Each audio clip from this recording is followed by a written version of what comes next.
প্রিয় ক্লাস 9-এর ছাত্ররা, আজকে ভৌতবিজ্ঞানের পদার্থ গঠন ও ধর্ম চ্যাপ্টারের একটা অংশ বার্নৌলির প্রিন্সিপাল অর্থাৎ বার্নৌলির নীতি, এটা আমি তোমাদের পড়াবো।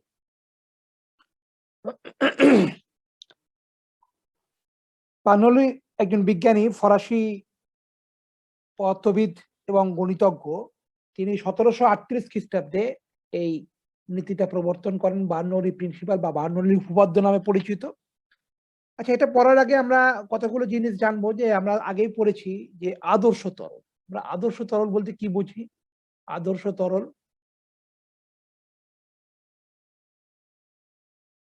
আদর্শ তরল আমরা কি পড়েছি আদর্শ তরলে? যে আদর্শ তরল মানে সান্দ্রতাহীন।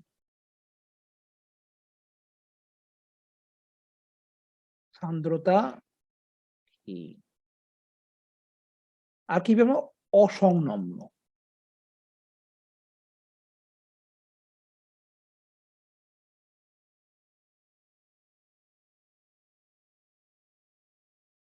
ইনকম্প্রেসিবল। ঠিক আছে, অর্থাৎ চাপের পরিবর্তন করলে ঘনত্ব পরিবর্তন প্রায় হয় না ধরে নি, আর সান্দ্রতা প্রায় নেই ধরে নি। এটাকে আমরা আদর্শ তরল বলি। বার্নৌলির নীতি পড়ার আগে আমরা জানবো যে প্রবাহমান তরল বা গ্যাসীয় পদার্থ ফ্লুইডের কি ধরনের শক্তি থাকে। প্রবাহমান তরলের বা গ্যাসে 3 ধরনের শক্তি থাকে। কি কি? একটা হচ্ছে গতিশক্তি, যেটা কাইনেটিক এনার্জি বলে। একটা তরল যখন প্রবাহিত হয় তার 3 ধরনের শক্তি থাকে। একটা হচ্ছে গতিশক্তি, জানো গতিশক্তি সমান কি? কাইনেটিক এনার্জি কে half M into V square. V হচ্ছে তরলের বেগ এবং এম হচ্ছে তরলের ভর। মনে করি তরলের ভর আয়তন হচ্ছে, আয়তনটা হচ্ছে ভি, ভি হচ্ছে আয়তন, ভলিউম, আয়তন, আর রো হচ্ছে ঘনত্ব। রো হচ্ছে ঘনত্ব। ওকে, তাহলে দেখো, যদি বলি একক আয়তনে গতিশক্তি, একক আয়তনে কাইনেটিক এনার্জি কত হচ্ছে? Half M V square by V. তাহলে কি হচ্ছে? এম বাই ভি মানে ঘনত্ব হচ্ছে, যে এম বাই ভি সমান কি? ঘনত্ব। তাহলে হাফ এম বাই ভি মানে রো, রো সমান তো এম বাই ভি হয়। ভর বাই আয়তন হচ্ছে ঘনত্ব, তোমরা জানো, half rho into V square. তাহলে আমরা লিখতে পারি যে একক আয়তনের গতিশক্তি হচ্ছে half rho into V square. যদি একক ভরে বার করো, একক ভরে, একক ভরে গতিশক্তি কত হবে?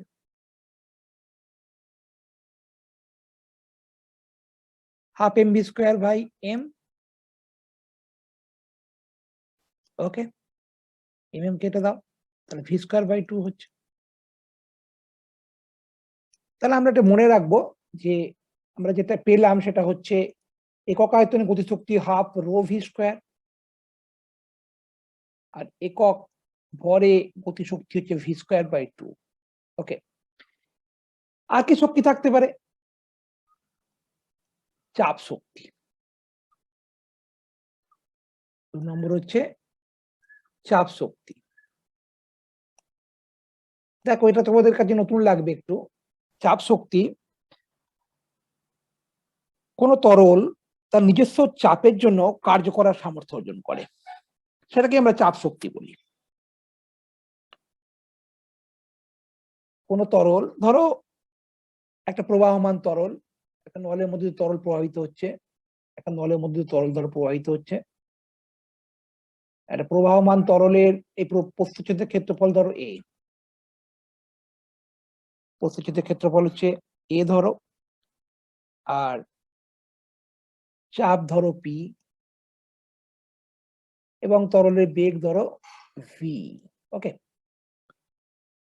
তাহলে এটা ভাবো, তাই তাহলে এখানে বেগ সমান, এখানে যে আমাদের প্রযুক্ত বল একক মানে এ প্রস্থচ্ছেদে এই ক্রস সেকশনটায়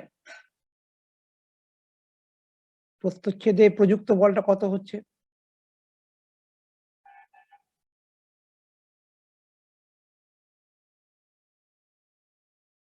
ঘাত সমান চাপ ইন্টু ক্ষেত্রফল হয়, অর্থাৎ পি ইন্টু এ। ওকে, তাহলে কৃতকার্য কোণ সমান কি? বল ইন্টু সরণ। তাহলে 1 সেকেন্ডে এখানে কৃতকার্য যেটা হচ্ছে পার সেকেন্ডে, কৃতকার্য পার সেকেন্ড, কৃতকার্য পার সেকেন্ড কত হচ্ছে? 1 সেকেন্ডে কতটা যাচ্ছে? ভি, এখানে ভি দূরত্ব যাচ্ছে, বল ইন্টু সরণ, পি এ ভি। তাই এটা চাপ শক্তি। যদি তুমি একক আয়তনে বার করো, একক আয়তনে চাপ শক্তি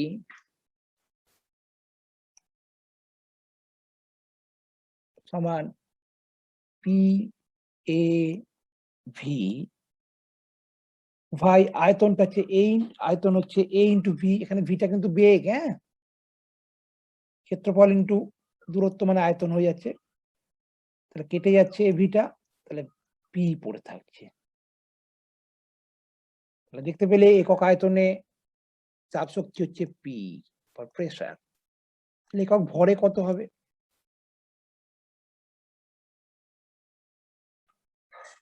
P A V by M.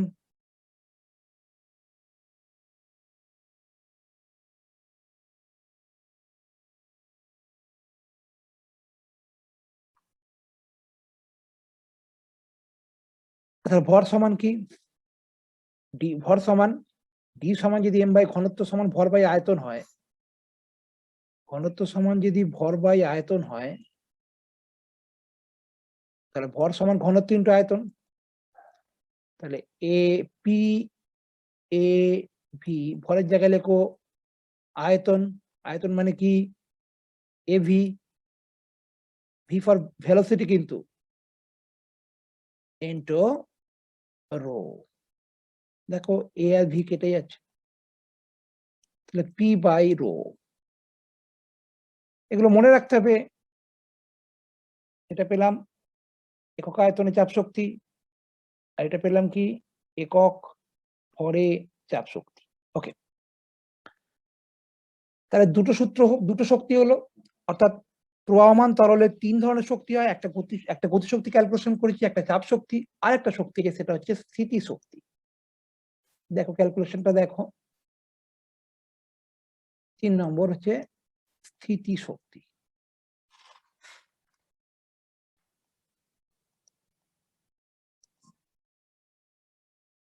M ভরের যেই তরল হয় তুমি জানো, এম যদি জি আর এইচ, ধরো এইচ উচ্চতায় প্রবাহিত হচ্ছে, তাহলে এম জি এইচ শক্তি। একক আয়তনে কত হবে? একক আয়তনে হবে এম, একক আয়তনে স্থিতি শক্তি লিখবে M G H by M সমান জি এইচ, সরি এম কোথায়, বাই ভি হবে। এখন এম বাই ভি মানে রো, ঘনত্ব ডেন্সিটি যেটা, রো জি এইচ একক আয়তনে। আর একক ভরে স্থিতি শক্তি কত হবে? একক ভরে স্থিতি শক্তি হবে M G H by M হয়ে যাচ্ছে, এমটা কেটে যাচ্ছে, তার মানে জি এইচ হচ্ছে। এগুলো মনে রাখবে।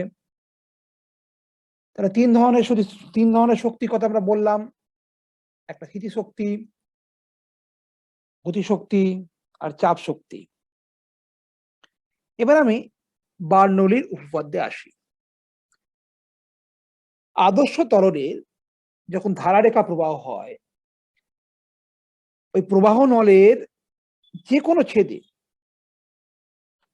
তরলের প্রতি একক আয়তনে গতিশক্তি, চাপ শক্তি এবং স্থিতিশক্তি সমষ্টিটা ধ্রুবক হয়। এটা বার্নৌলি বলেছেন এবং প্রমাণ করেছেন 1738 সালে ফরাসি গণিতজ্ঞ ড্যানিয়েল বার্নৌলি এটা প্রমাণ করেছেন। তাহলে কি হচ্ছে, আদর্শ তরলের ধারারেখা প্রবাহের ক্ষেত্রে প্রবাহনলের যে কোনো ছেদে প্রতি একক আয়তনে তরলের চাপ শক্তি, গতিশক্তি এবং স্থিতিশক্তি, এই তিনটি শক্তির সমষ্টি ধ্রুবক হবে। অর্থাৎ কি, তাহলে বার্নৌলির নীতিটা কি?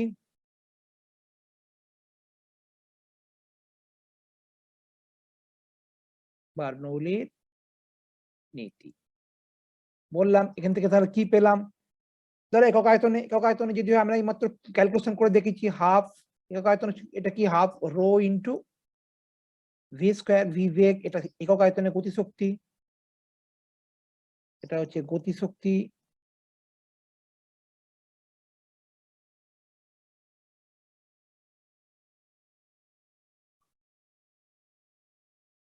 একক আয়তনে, এটা হচ্ছে পার ইউনিট ভলিউম আর কি, একক আয়তনে গতিশক্তি। চাপ শক্তি আমরা কি পেয়েছিলাম মনে পড়ছে? একক আয়তনে চাপ শক্তি আমরা কি পেয়েছিলাম? আমরা পেয়েছিলাম পি, তাই তো? এটা হলো চাপ শক্তি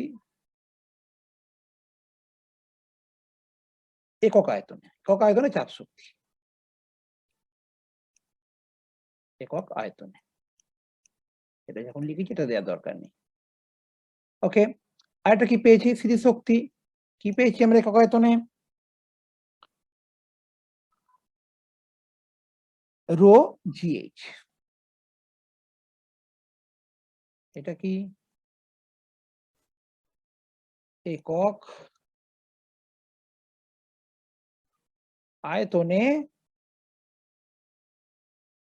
স্থিতিশক্তি, এইমাত্র দেখিয়েছি তোমাদের।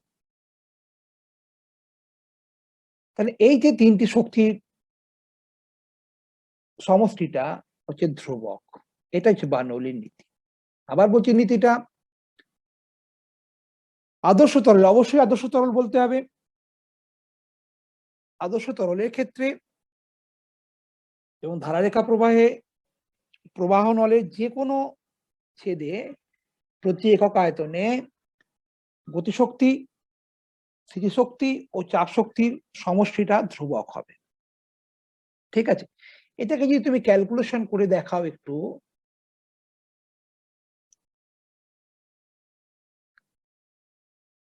দেখো আমরা যদি রো দিয়ে এলিমিনেট করে, রোটাকে এলিমিনেট করে নিই, রো দিয়ে যদি ভাগ করে দিই প্রত্যেকটাকে, তাহলে V square by 2 plus P by rho plus GH, এটা বলা যায়। এটা ধ্রুবক, এটাও ধ্রুবক হবে কারণ তরলে ঘনত্ব ধ্রুবক, এটাও রোদি, ধ্রুবকটাকে রোদি ভাগ করলে ধ্রুবকই হবে। অথবা যদি আমরা সব জি দিয়ে ভাগ করে দিই তাহলে কি হয় দেখো, V square by 2g P by rho G আর এইচ ধ্রুবক।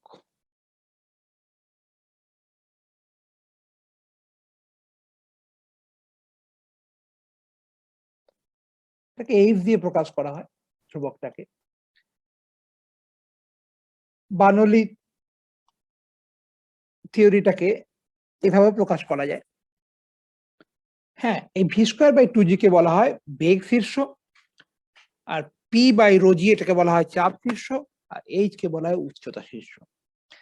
তাহলে আমরা এই সমীকরণ থেকে, ধরো এটা 1 নম্বর সমীকরণ, 1 নম্বর সমীকরণ থেকে আমরা বার্নৌলির নীতির কি একটা সেকেন্ড ভার্সন পাচ্ছি, দ্বিতীয় অন্যভাবে কিভাবে বলা যাচ্ছে? অর্থাৎ আদর্শ তরলের কোন বিন্দুতে বেগ শীর্ষ, চাপ শীর্ষ ও উচ্চতা শীর্ষের যোগফলটা ধ্রুবক হবে। ঠিক আছে? এবার আমরা দেখব যে বার্নৌলি রীতির যে গাণিতিক রূপটা আসছে,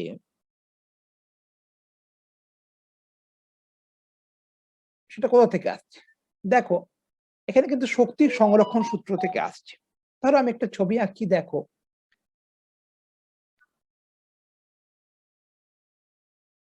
ধরো একটা নল, এদিকে প্রস্থচ্ছেদের ক্ষেত্রফলটা বেশি, এদিকটা একটু কম। সরি।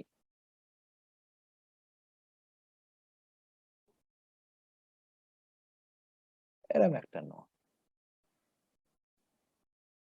এরকম একটা নল, হ্যাঁ? দেখো, এটা এখানটা এ নিলাম, এখানটা বি নিলাম, পয়েন্ট।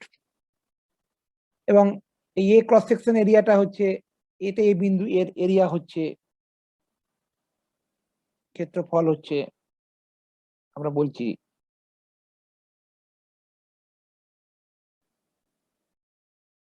আলফা, আর বি ক্রস সেকশন এরিয়ার ক্ষেত্রফল হচ্ছে বিটা। ওকে, বি পয়েন্টের আলফা গ্রেটার দেন বিটা। ওকে,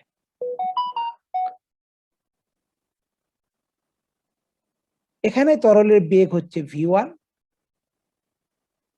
আর বি পয়েন্টে তরলের বেগ হচ্ছে v2। ওকে, এটা বেগ v1 এন্ড v2, এবং এ বিন্দুতে প্রেসার হচ্ছে p1, আর বি বিন্দুতে প্রেসার হচ্ছে p2। মনে করি একটা নির্দেশ ফ্রেম থেকে এ পয়েন্টটা, একটা নির্দেশ তন্ত্র থেকে, ধর একটা নির্দেশ তন্ত্র এটা, সেখান থেকে এটার হাইট হচ্ছে, এ পয়েন্টের হাইট হচ্ছে h1, আর বি পয়েন্টের হাইট হচ্ছে h2। ওকে,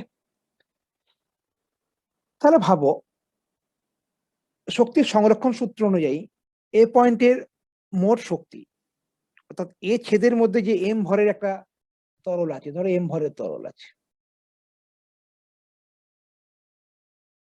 মোট শক্তিটা বি ছেদে এম ভরের যে তরলের মোট শক্তি সমান হবে। তাহলে তুমি ভেবে দেখো, এই যে এ ছেদের মধ্যে মোট শক্তিটা কি হচ্ছে। যদি তুমি একক আয়তনে ভাবো, তাহলে কি হচ্ছে, এ পয়েন্টে, এ পয়েন্টে কি হচ্ছে, আগে এ পয়েন্টের কথা ভাবি। হাফ রো v1 স্কোয়ার, এটা গতিশক্তি। রো, রোটা হচ্ছে তরলের ঘনত্ব, সরি বলা হয়নি, রোটা হচ্ছে তরলের ঘনত্ব। রো GH1, এই পয়েন্টের উচ্চতাটা h1, আর চাপটা চাপ, চাপ হচ্ছে কি, যেটা আমরা চাপ শক্তি বলি, p1। আর বি পয়েন্টে কি হচ্ছে ভাবো, এখানে হচ্ছে হাফ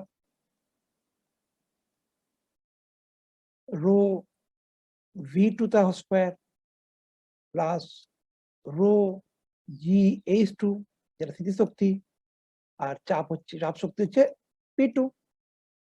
শক্তির সংরক্ষণ সূত্র অনুযায়ী দুটো ইকুয়াল। তাহলে আমরা এখান থেকে কি বলতে পারি, half rho V square plus rho GH plus P is equal to constant. Okay, এটাকে যদি তুমি ক্যালকুলেশন করে নাও, যদি তুমি সরি, এটা হলো একক আয়তনের ক্ষেত্রে।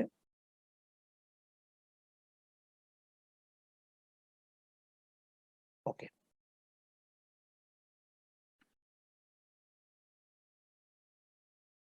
যদি রো দিয়ে ভাগ করে দাও, তাহলে কি হচ্ছে V square by 2 plus GH plus P by rho ধ্রুবক। ওকে, জি দিয়ে যদি ভাগ করে দাও V square by 2G plus H plus P by rho G. দেখো এটা এসে গেল ধ্রুবক। তাহলে দেখতে পেলে শক্তির সংরক্ষণ সূত্র থেকে আমরা এই বার্নৌলির থিওরিমে আসতে পারছি। ভি স্কোয়ার বাই 2G যেটা আমরা বলেছি গতিবেগ শীর্ষ, এইচটা উচ্চতা শীর্ষ এবং পি বাই রো জিটা চাপ শীর্ষ। এই যে সমষ্টিটা ধ্রুবক দেখানো যাচ্ছে। ঠিক আছে, এই হলো বার্নৌলি তত্ত্ব। এবং এতে বার্নৌলি তত্ত্বের অ্যাপ্লিকেশনটা কোথায় আমরা দেখবো বিভিন্ন ঘটনা লক্ষ্য করে দেখবো সেখানে বার্নৌলি তত্ত্বের অ্যাপ্লিকেশন আছে। আরো কিছু ছবি তোমাদের আমি দেখাবো, তাই এগুলো বলে নিই। তোমরা জানো যে যে প্রচন্ড যখন ঝড় হয়, ঝড়ের সময় ঘরের ছাউনি, যেগুলো খড়ের ছাউনি বা টালির ছাউনি হয়, সে ধরনের ছাউনিগুলো উড়ে যায়। কারণ তুমি যদি দেখো একটা ঘর যদি তুমি আঁকো তাহলে বুঝতে পারবে। একটা ঘর, এখন একটা ছাউনি আছে, এই ছাউনির মধ্যে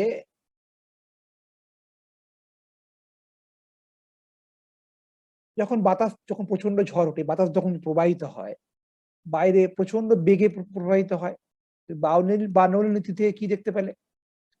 আর একবার লিখছি কি দেখতে পেলে বার্নৌলি নীতি থেকে? যে V square by 2G plus H plus rho by P by rho G is equal to constant দেখতে পেলে। এটা বার্নৌলি নীতি থেকে পেয়েছি। এখন যদি তরল বা গ্যাস ভূমি সংলগ্ন ভাবে প্রভাবিত হয়, ভূমি সংলগ্ন অর্থাৎ উচ্চতাটা থাকছে না, সেক্ষেত্রে কিন্তু উচ্চতাটা থাকবে না। তখন কিন্তু অর্থাৎ তরল একটা ভূমি সংলগ্ন নল দিয়ে প্রবাহিত হচ্ছে বা একটা ভূমি সংলগ্ন নল দিয়ে একটা গ্যাস প্রবাহিত হচ্ছে, তখন V square by 2G plus rho by rho লিখছি কেন, পি বাই রো জি, এটা ধ্রুবক হবে। তখন এই উচ্চতা শীর্ষকটা লেখার দরকার নেই। এটা কিসের ক্ষেত্রে? অর্থাৎ প্রবাহীর অনুভূমিক প্রবাহ, অনুভূমিক প্রবাহের ক্ষেত্রে।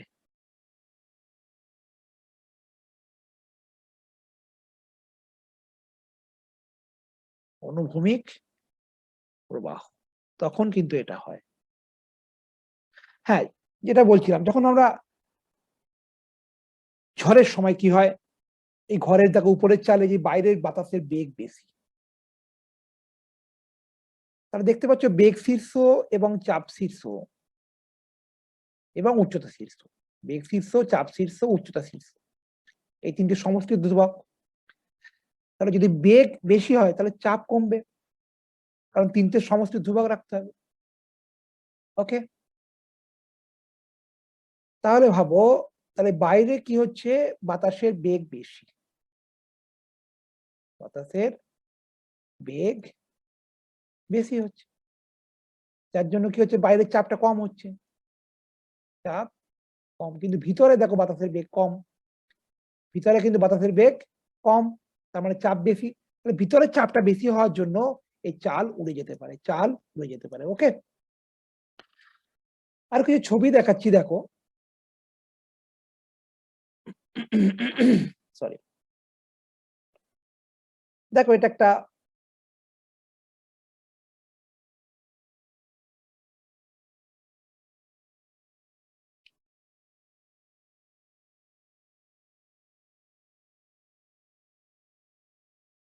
স্প্রেয়ার বা অটোমাইজার বলে এগুলোকে। কি বলে? স্প্রেয়ার বা অটোমাইজার বলে। তোমরা বিভিন্ন সেন্টের বোতলে দেখেছো, ডিও স্প্রে দেখেছো, স্প্রে করলে এইভাবে স্প্রে হয়। আর একটা ছবি দেখে তাহলে বুঝতে পারবে। দেখতে পাচ্ছ কোন সেন্ট স্প্রে এর সঙ্গে আমরা কিভাবে স্প্রে করি। এখানে কিন্তু বার্নৌলির নীতি কাজ করেছে। এখানে কিন্তু বার্নৌলির নীতি কাজ করছে, মানে সুগন্ধি সেন্ট এসবের ক্ষেত্রে। দেখো এখানে একটা নল সেন্ট পর্যন্ত কিন্তু আসছে, এটা কথা বলছি। একদম তলদেশ পর্যন্ত ডোবানো থাকে। একটা পিস্টন ব্যবস্থার সাহায্যে নলের খোলা মুখের উপর প্রচন্ড বেগে বায়ু চালানো হয়। এখানটা কি করে, একটা ছোট্ট ছিদ্র থাকে, ছোট্ট ছিদ্র থাকে, ক্ষুদ্র ছিদ্র থাকে।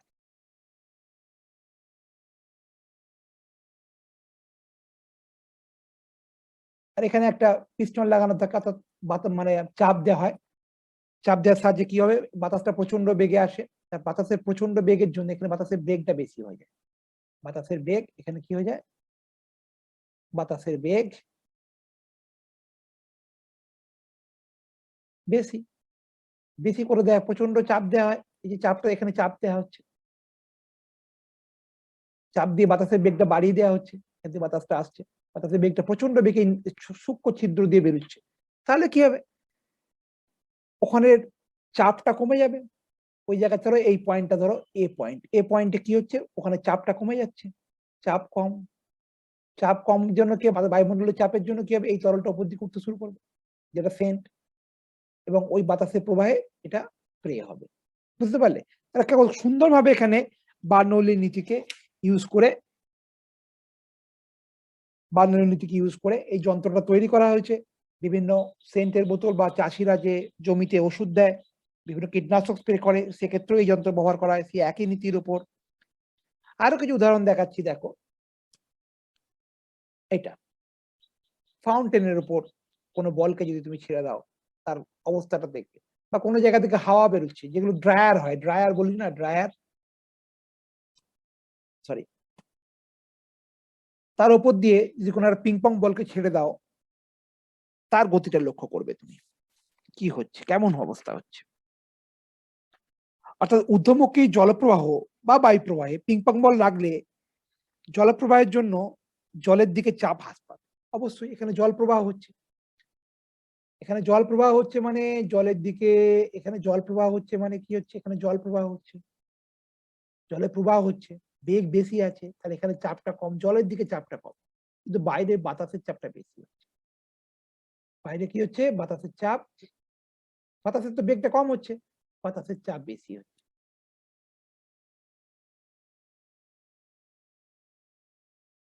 বাইরে বাতাসের চাপে কিন্তু অতিরিক্ত চাপটা বলটাকে জলপ্রবাহের গায়ে আটকে রাখবে। বুঝতে পারছো? এবং চাপের তারতম্যের জন্য দেখবে এটা, এই বলগুলো সামান্য ঘূর্ণন হয়, বলের সামান্য ঘূর্ণন হবে, এটা বায়ু প্রবাহের ওই চাপের তারতম্যের জন্য হয়। ঠিক একই রকম ভাবে এখানেও তাই। দেখো এখানে দেখানো আছে, এই ভিতরে যখন যেখানে হাওয়াটা বেরোচ্ছে, এটা ড্রায়ার দিয়ে করা হচ্ছে, এই যে বাতাসের গতিটা এখানে বেশি, তাহলে এখানে ফোর্স অফ এয়ারটা অনেকটা বেশি, তাহলে ভেলোসিটি অফ এয়ারটা বেশি, তার মানে এখানে চাপটা কম, প্রেসার কম, প্রেসার কম। বাট বাইরের বাতাসটা দেখো, ভেলোসিটি কম, বেগ কম, ভেলোসিটি কম, মানে চাপ বেশি। তাহলে অতিরিক্ত চাপের জন্য বলটাকে ওখানে আটকে দেবে। ঠিক আছে, এই গেল তোমার বার্নৌলির নীতির বিভিন্ন প্রয়োগ দেখতে পেলাম আমরা।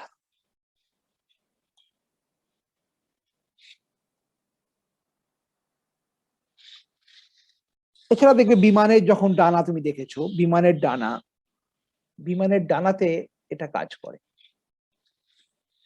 একদম অতীতকাল থেকেই যখন বিমান তৈরি হয়, অলিভার রাইট যখন বিমান আবিষ্কার করেছিল, অলিভার ভাতৃদ্বয়, রাইট ভাতৃদ্বয়, তারা এই বিমানের ডানা তৈরির সময় বার্নৌলির নীতি যাতে কাজ করে সেটা দেখেছিল, নাহলে কিন্তু সম্ভব নয়। বিমানের ডানা অনেকটা পাখির ডানা, বলতো পাখি আকাশে ওড়ে, কেন পাখি আকাশে ওড়ে আমরা উঠতে পারি না, কেন পাখির ডানা থাকে বলে তো, ডানার আকৃতিটা এমন হয়, পিছনের দিক অপেক্ষা সামনের দিকটা মোটা হয়, এবং উপরের যে পিষ্ট, দাঁড়াও আমি ছবি এঁকে দেখাচ্ছি, এইটাই।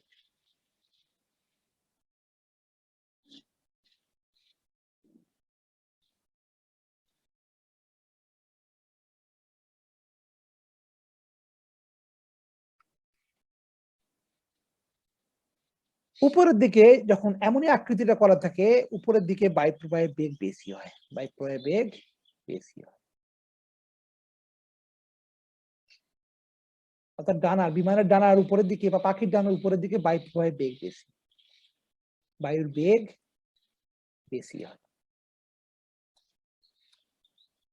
ডানার নিচে এমন আকৃতি করা থাকে, বায়ু প্রবাহের বেগটা কম হয়। এখানে বেগটা কম। তাহলে বার্নৌলির নীতি অনুসারে বুঝতেই পারছো, বেগ কম মানে এখানে চাপ বেশি। চাপ বেশি। আর উপরের দিকে চাপ কম। যার জন্য কি হয়, এটা